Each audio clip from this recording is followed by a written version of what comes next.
हेर्नु न म चाहिँ होइन मैले मोटोको ज्याकेट लाएर आएको कि यति ठुलो छ नि त किनभने कस्तो साह्रो हिउँ परिरहेको छ नि त यहाँनिर अनि यति धेरै चिसो पनि छ लाइक हिजो बेलुका 10 बजेदेखि परेको होला हिउँ होइन अनि 10-11 बजेदेखि परेको थियो होला अहिलेसम्म नि परिरहेको छ के हिउँ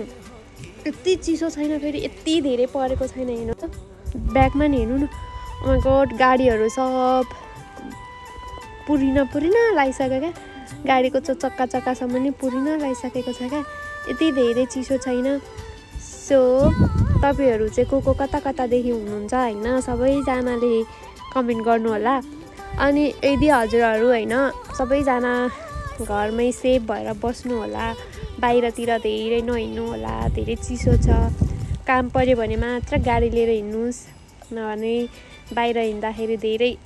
सेफ पनि हुँदैन नि त चिसो छ त्यही भएर हो सो बी सेफ गाइजहरू